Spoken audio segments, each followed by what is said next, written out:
Greetings, this is Hotspot Wireless Expo Tech Center, and we're going to show you a quick teardown for the Digitizer touchscreen replacement for the Samsung Galaxy Tab Pro for the SM-T520, which are virtually pretty close to being about the same. And I'll explain more about the screen removal here in just a minute. There's some little differences in the shell that we found when we were going through it, and I apologize. We did take a look and noticed there was no video out there for this replacement, and I kind of already went through a little bit over half of it, but I'll simply go through it to kind of show you the differences. On the screen, you know, kind of kudos here. This is a shout out for Chris Omby Golf, who brought this in, and this is one of the first tablets ever to be posted online for this particular model, and we took a shout out for him for giving the tablet to us to do the repair on. We'd like to show kind of how to go about removing this and replacing it with a new one. He had a crack up here in the top right hand corner, some shattering down here, but for the most part the tablet functioned fine behind it, so we knew it was the Digitizer, and some shattering down here in the corner as well. You got to be careful depending on the damage of it. You can see here, which I've taped it up, there's some scratch marks where the crack apparently touched the LCD here. Nothing major. We were able to clean it up pretty nice and neat, and I'll kind of explain how we went about doing that as well. If you need the part, which you're needing, extremely rare, extremely hard to find, we do have them, so if you need one, feel free to give us a call. If you need us to do the repair, let us know. This is the replacement part, touchscreen lens digitizer here, very thin, the ribbons on the top here, and we'll show you where to start and where to begin this repair. If you're not experienced with taking off screens, removing the digitizers off of tablets, I do not recommend it. The money that you spend on this digitizer is a lot more expensive than your other digitizers, and buying the entire LCD with digitizer would be more beneficial in your case. Anyhow, you'll notice that the glass, and I'll let it focus in here in just a second.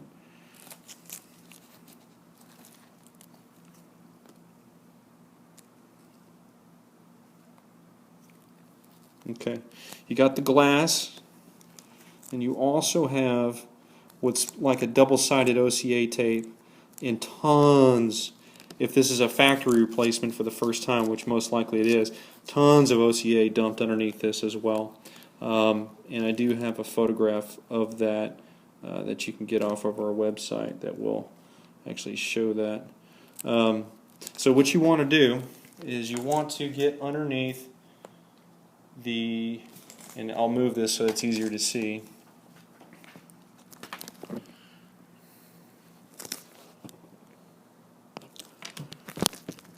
Remember, you get the button placement right here. Here you got about 1/4 inch, and then along the right side of it you have about 1/4 inch, about 1/2 inch at the top. So usually starting at the top, up here in the top right hand corner is good. This is where I started here. And I also did this inside the frame. I did not remove it from the frame. I had a hard time getting this particular casing off with a putty knife. I don't know if it's because it's already been, it was a first factory one that was done before it was replaced with a new LCD, so that the hinges were already moved once, which made it easier to get a putty knife underneath it. But what you'll want to do is get a small razor blade or some sort of razor blade. Let me refocus that. Underneath the corner here, and gently go down it. You don't have to worry too much about cables or anything like that. There's nothing here. There is extra OCA, double-sided tape on here and on the other side, which I'll explain in a minute how it's cleaned and how we remove that. But you get a razor blade just underneath here and kind of gently work your way down sideways underneath it. You know you have it correct when you can actually see the blade pop out right over here to where the black area, let me show you again, the perimeter of the digitizer is, and there's so much OCA still left on it, it got stuck on the table here. You'll see that the perimeter of the black, you'll see a little bit of the blade pop out right here. And I really wouldn't focus too much on going any further. You're really using your heat gun or blow dryer to heat this up, get it warm, not too hot. I probably wouldn't go any higher than 150 degrees. Just kind of warm to the touch, hot to the touch, and then you know you've done it enough. Next, after I've got that assembly done here in the corner, it really wasn't hard for me at this point to kind of get a splunger up underneath it, or you can use a putty knife that I'll show you here to kind of get up underneath the corner, and you'll slowly push this underneath it. Now you'll notice that the glass on this right away, as soon as you start going through it, starts breaking. It's brittle. It's a very thin piece of glass. Don't freak out as it starts to chip away. But what you'd like to do is, I like the splunger because it was easy to kind of get up underneath it, and I was able to kind of keep going. Now don't keep going and then pulling it out and then cleaning the OCA off of it. The OCA is actually your friend. It lubricates the splunger or your putty knife, whichever one you're using, as you're going back and forth, slowly pushing down the screen. Now I'd recommend wearing goggles. As this thing starts to shatter up on you, it starts breaking up the pieces. They start flying into your eyes and into your mouth, so keep your mouth closed and definitely wear a pair of safety goggles. Once you go all the way down the screen, working your way this way, trying to create some room, and then as you're heating it, down, up and down, up and down, you're moving your putty knife or your splunger down it. And again, there's so much glue in there that it's going to keep it lubricated.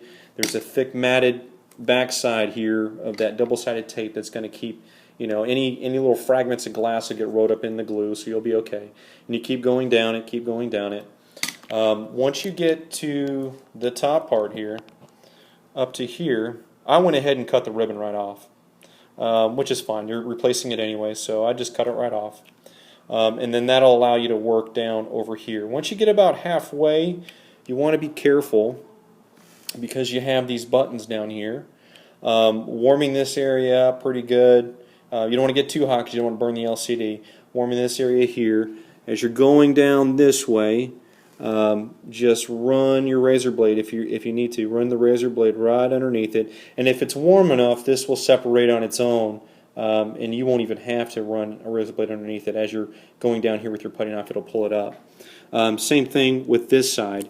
You got a cable that runs this way. This cable runs this way, so you can really work your way to the left, and it should be fine. Cutting the cable, once you get to right about here, you're going to want to work this direction here, and then back up this way, so that you're not fighting against the cable of the digitizer that's down here, and go up it, go up it, go up it.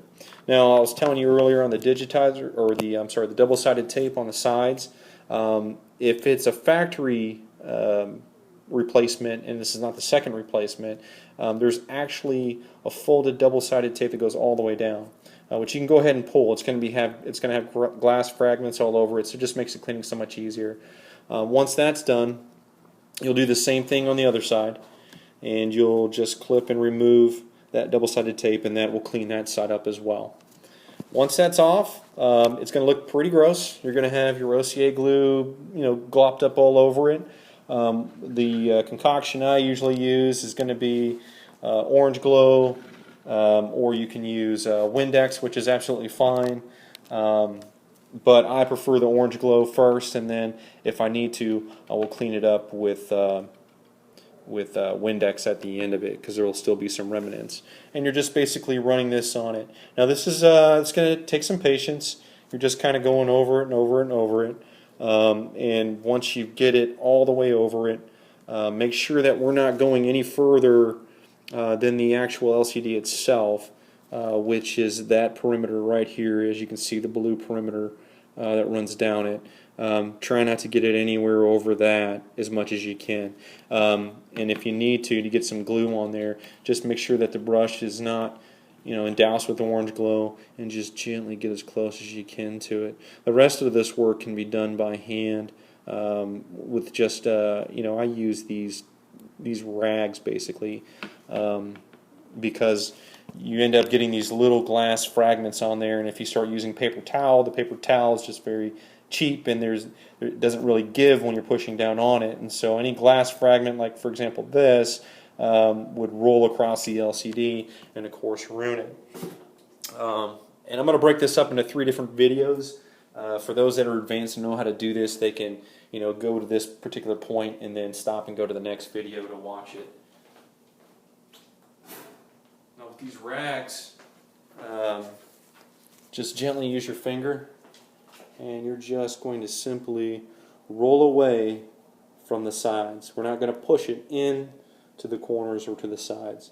So touch it, rub it, touch it, rub it, touch it, rub it. And again,